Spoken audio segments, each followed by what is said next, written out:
We are loving Red Oaks on Amazon. The writing is hilarious, the acting is refreshing, and the music and costume design take us back to the 80s where relationships, not smartphones and social media, were the most important things in young people's lives.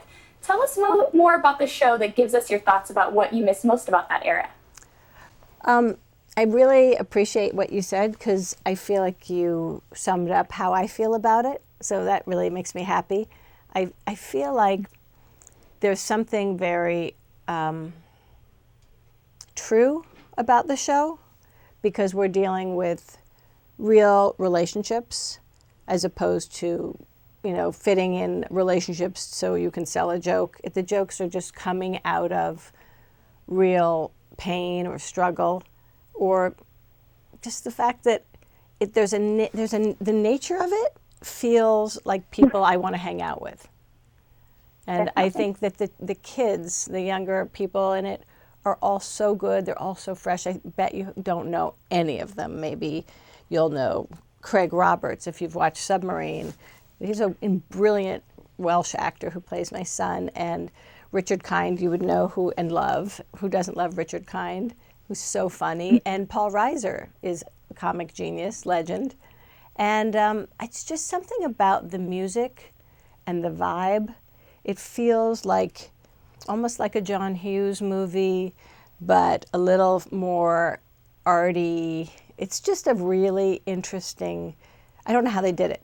I just know that the writing was the most important piece to me.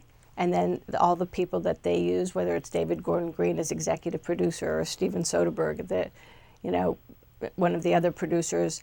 But the fact that they wrote this beautiful script and just peopled it with real people and then put these cool 80s costumes as opposed to making a joke about it. It's just very well done. And so for me to be able to act with those people and work with those people who have, to try to just put my humanity into it was really thrilling. And I loved every day.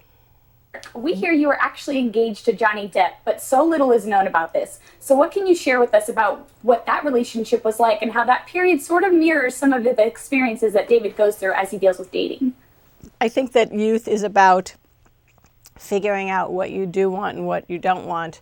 And I think that's what David's doing, is figuring out, there's a lot of different kinds of people I could be with. What's going to be the right fit for me?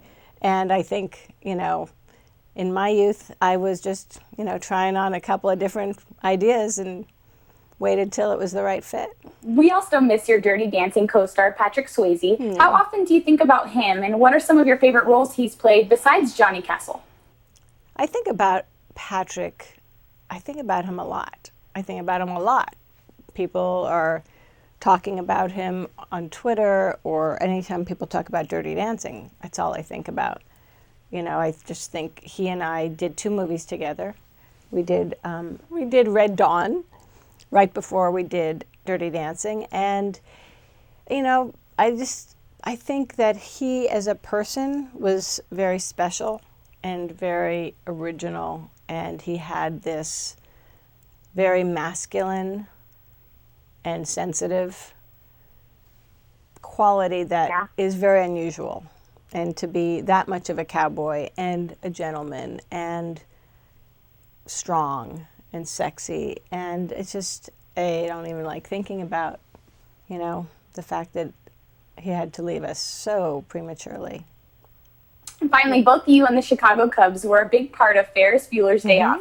And no, you're close to the whole Back to the Future family. So are you rooting for the Cubs to win it all? I really only root for Clippers. Go Clippers. Oh, it's baseball. No, I don't know. Well, thank you so much, Jennifer, and we will be sure to be watching. Better. So wing, better. Thank you so much. Have a good day. Bye.